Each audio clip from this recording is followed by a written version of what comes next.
The auditorium lights on the 27th floor burned brighter than usual, washing every corner of Luminartech's headquarters in a synthetic glow. Balloons bobbed against the ceiling, and a half-empty bottle of champagne hissed in someone's careless grip. Screens along the walls flickered with dashboards and live traffic counts, metrics climbing so fast they looked like fireworks. My system, the one I'd written line by line through 1,000 sleepless nights, was alive, and the entire company was buzzing in celebration. I stood near the back, clutching a plastic cup of flat, sparkling water, watching the crowd roar. Marketing snapped selfies with foil balloons shaped like goats. Sales passed out branded cupcakes, and even finance loosened their ties long enough to cheer. It should have felt like triumph, like vindication. Instead, a chill ran down my arms as I saw the slide change on the main projector. The system diagram filled the screen. Every node, every pipeline, every dependency drawn in the careful language of my architecture. At the bottom, where the credit line should have read Lead Engineer Evelina Cross, it said something else. Project Lead Grant Mallory. The crowd clapped louder, turning toward him as he strutted to the front with his $9 haircut and permanent smirk. He held the mic like a rock star, thanking the executives for their vision and his team for execution. My team, my execution, my work. The applause was deafening, bouncing off glass walls that looked out over Midtown. My smile froze, then disappeared entirely. I felt invisible in a room that owed its heartbeat to my code.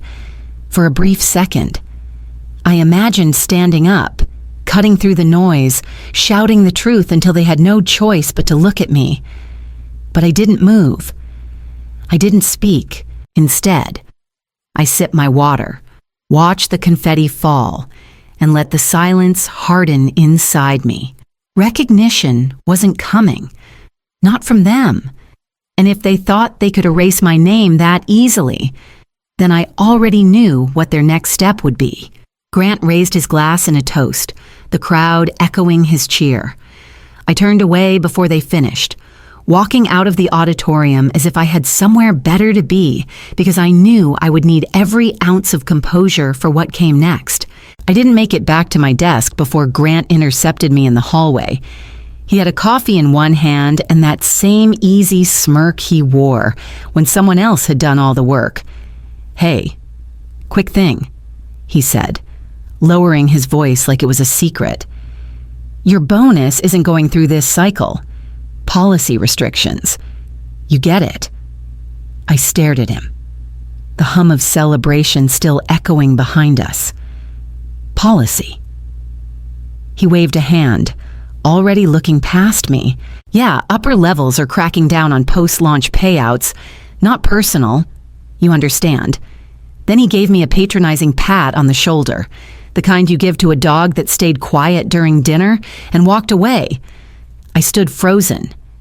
2 years of weekends spent babysitting database failures, nights of staring at coffee-stained notebooks, debugging until the sun rose over the East River. All those hours, every line of code that made their dashboards shine, and the reward was a shrug and a smirk. Back at my desk, the inbox was flooded with messages.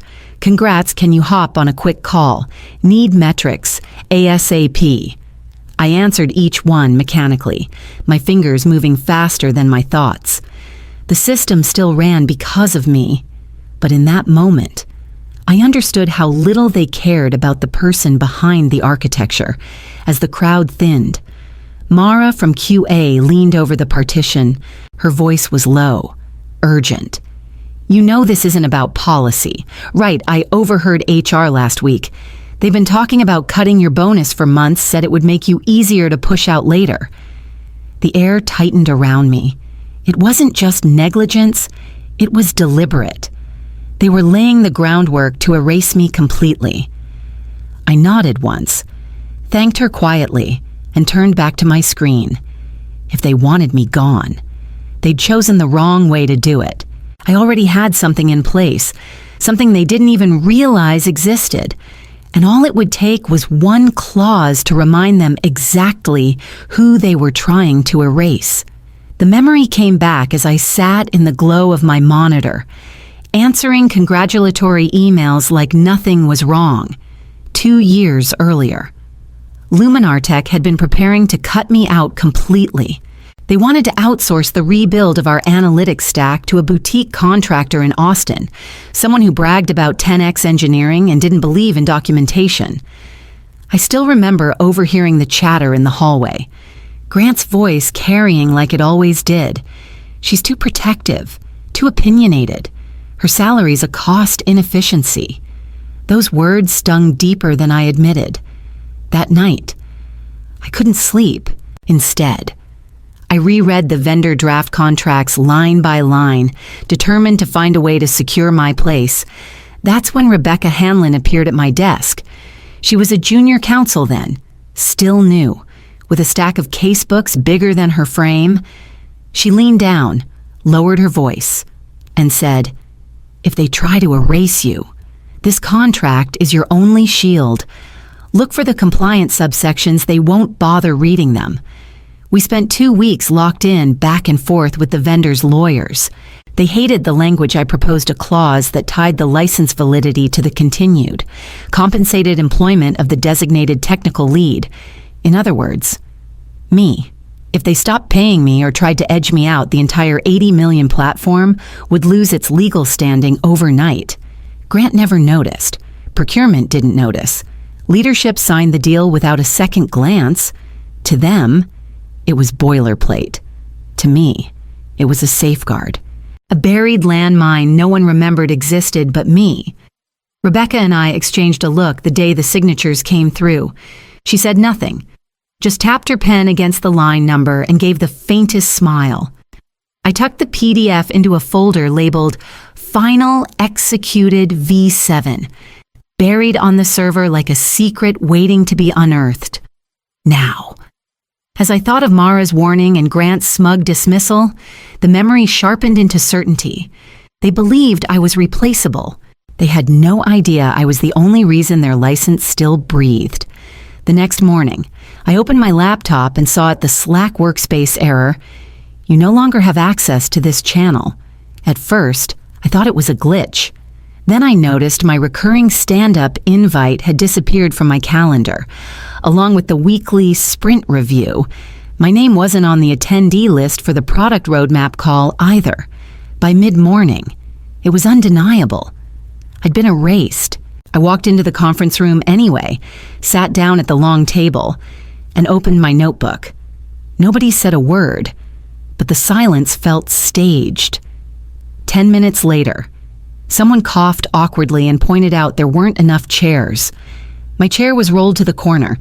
I took the hint, stood, and left without comment. Back at my desk, I kept my face neutral, hands steady on the keyboard, but inside, the humiliation burned. They weren't just cutting me out of Slack or meetings, they were practicing a kind of professional erasure, one that turned me into a ghost in the system I had built. So I started my own project, a folder on my encrypted drive, labeled with the most boring title I could think of, Insurance.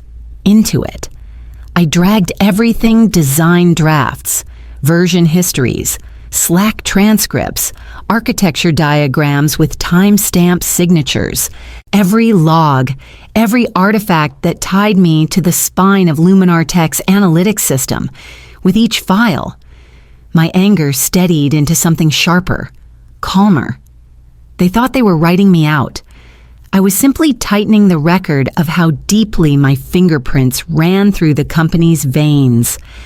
By the time the office emptied that evening, my folder had grown into a digital arsenal.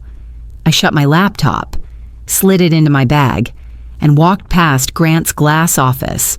He was laughing on a call, back turned, as though the system would run forever without me. I smiled faintly at the thought. Let him laugh. I already knew what clause waited like a tripwire beneath his feet.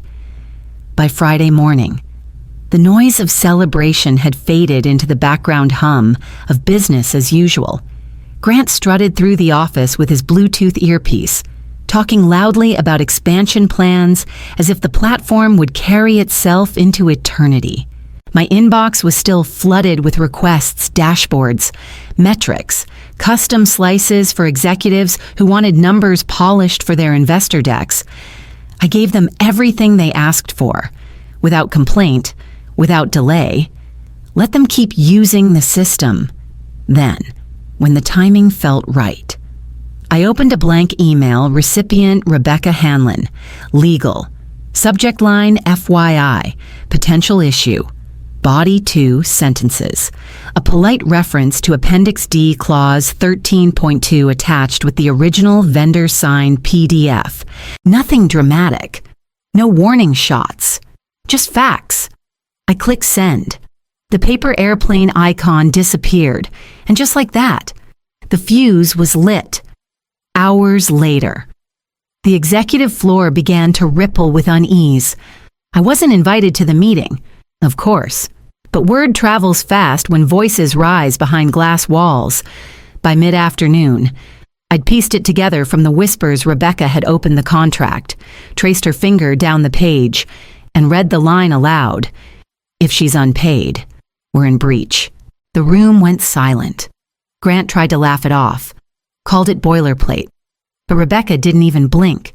She closed the binder gently, the way someone might shut a coffin lid, and asked the question that drained the color from every face at the table. Please tell me you paid her. Silence spread like contagion. Eyes darted to spreadsheets, to HR, to finance. Nobody had the answer they wanted.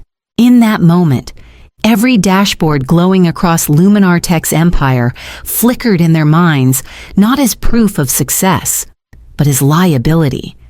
I didn't need to be in the room to feel the panic setting in. The clause had finally surfaced, and the system they worshipped now balanced on a single truth: my paycheck. It started just after midnight on Sunday, a quiet stutter in the automated reconciliation report that never reached the CFO's inbox. By morning, the cracks had widened into chasms. The investor dashboard refreshed to a crimson banner, license unrecognized. Customer churn models blinked out like dead street lamps. Forecasting projections pulled nothing but static. By the time I arrived at the office, the building buzzed with the low-grade panic of people pretending nothing was wrong. Phones rang without pause. Slack threads that usually hummed with emojis and quick fixes turned into walls of all-caps desperation. Anyone else locked out? Did the vendor pull credentials? Who owns Appendix D? I didn't join the threads. I sat in the break room, poured burnt coffee into a chipped mug that said "Data never sleeps," and watched the chaos ripple outward. Interns scurried between floors carrying printouts that meant nothing. Analysts rebooted routers like medieval doctors bleeding a patient. Marketing tried to draft cheerful investor updates while refreshing screens that stubbornly showed errors. I leaned back in the plastic chair, stretched my legs, and let the bitter coffee burn my tongue. The irony wasn't lost on me. 2 years of sacrifice, erased in a single slide, dismissed by a shrug and the word policy. Now the system they had paraded around like a trophy was unraveling because they thought I didn't matter. The building's usual rhythm clattering keyboards, muffled laughter, the hiss of the espresso machine was gone. In its place came whispers, sharp footsteps, and the rising edge in voices that couldn't hide the truth any longer. Their miracle platform had flatlined, and not a single one of them could resuscitate it. I didn't gloat. I didn't need to. My silence was louder than any speech. Each passing minute, every unanswered email pulled the rope tighter. When my phone finally buzzed on the table beside me, I already knew who it would be. By the time I left the office, the building felt like a funeral home. Phones still rang, but no one answered. I walked through the gray drizzle of Brooklyn, fed my cat, and poured myself a glass of wine. For the first time in days, the silence belonged to me. At 6:42 p.m., my phone buzzed with a number I didn't recognize. No assistant buffer, no masked ID, just a raw direct dial. I answered with a single word. Yes. A pause. Ragged breathing. Then the voice. The CEO himself, stripped of his polished calm. What will it take? Not hello. Not we're sorry. Just gravel and desperation. I sat down at my desk, opened the folder I'd labeled "They're going to beg," and pulled up the prepared PDF. My attorney and I had drafted it weeks earlier, anticipating this exact moment. 3 bullet points. Plain as day. Immediate wire transfer of my unpaid bonus. A 40% breach penalty, payable within 24 hours. A public acknowledgement of my role at the next company-wide all hands. But I'd added one more line before saving the final draft. A legal statement, backdated and notarized, crediting me as the sole architect of Luminar Tech's analytics platform. No vague mentions of teamwork, no diluted phrasing. My name, carved into the record. I heard the click of his keyboard as he opened the attachment. 10 seconds of silence, then a sharp exhale. "You want blood," he muttered. "No." I said evenly, "I want accuracy and payment, both overdue." For once. He didn't argue. The silence stretched until I could almost hear the weight of his pride collapsing. "Finally," he whispered, "you'll have it." I closed the laptop, stroked my cat's fur, and finished my wine. Outside my window, the city pulsed with indifferent lights. Inside, I knew the next battle wasn't about money. It would be about survival in that glass-walled boardroom. The next morning, I didn't bother showing up to the office. I didn't need to. My name had already made it inside the one room that mattered. Rebecca had called an emergency session in the executive boardroom. Through whispers and Slack leaks, I pieced the scene together, the CEO seated at the head of the glass table, flanked by HR, finance, and Grant, who still believed bluster might carry him through. Rebecca began without theatrics. "Every dashboard you've shown investors in the past 72 hours is inadmissible. Every projection, every churn report, every forecast pulled from that platform fraudulent, because the license is invalid if Ms. Cross is unpaid." Silence. Then Grant leaned forward with that oily confidence he wore like a cheap suit. It's boilerplate. Vendors put those clauses in all the time. Nothing enforceable. Rebecca didn't raise her voice. She simply turned her laptop toward them. A vendor email glowing on the screen. Compliance confirmed clause enforcement. No grace period. License void. The words hung in the air like a death sentence. The CEO's face drained. He glanced at the printout in front of him, then back at Rebecca. Who even wrote that clause? Rebecca looked at him, then at Grant. Before answering, "She did." Grant's jaw tightened. The CEO leaned back, the weight of realization pressing into his expression. I could almost picture it, his empire, balanced on the one person they'd tried to erase. Rebecca closed her laptop, her voice precise. "Surgical. Fix this today. Wire the full amount. Penalty included. Issue the acknowledgement, or we notify investors and the vendor simultaneously." For once. Nobody argued. Even Grant stayed quiet, his bravado shrinking in the heavy silence. And while they sat in that glass cage choking on panic, I was in my Brooklyn apartment, watering a plant on the windowsill, already knowing what their decision would be. By the end of the day, the wire confirmation landed in my inbox. The number glowed across the screen. Bonus. Breach penalty. Every cent accounted for. A second email followed. Minutes later, an official draft statement from legal. At the top, in stark lettering, it read, "Acknowledgement of Sole System Architect Evelina Cross." I scrolled through each line slowly, absorbing it the way you savor a moment you always knew would come. They had finally put my name in black and white, where it could never be erased. The same executives who'd toasted without me were now bound to speak my name in front of the entire company. Friday's all hands would be the first time most of them realized who had kept their empire alive. I leaned back, letting the glow of the city outside my Brooklyn window fill the room. This should have felt like triumph. Instead, it felt like a ledger balanced, the cold arithmetic of justice. They had surrendered because they had no other choice. Then a new ping broke through. Different domain. Subject line opportunity at Horizon Systems. I opened it, scanning quickly, then slower. Horizon had tracked Luminar Tech's launch from the outside. They recognized the signature of my work in the code, but instead of trying to hire me as an employee, their offer was something else entirely. Partnership, equity, a chance to shape strategy, not just execute it. For a long moment, I sat still. The two emails side by side. One represented the overdue respect wrung out of a company that never wanted to give it. The other was a door to something larger, cleaner, free of the chains I'd just broken. I thought of Rebecca, of the way she had quietly helped me write the clause years ago. I thought of Mara's whispered warning that HR had planned to edge me out. And I thought of the countless nights hunched over a terminal, fighting for recognition that never came. Now it was here twice over, from power begging and from freedom knocking. I closed my laptop softly, already knowing which path I'd take when morning came. By Thursday morning, I drafted the shortest update of my career, one line, posted on LinkedIn before I finished my first cup of coffee, independent data compliance consultant. I hit publish and set the phone down.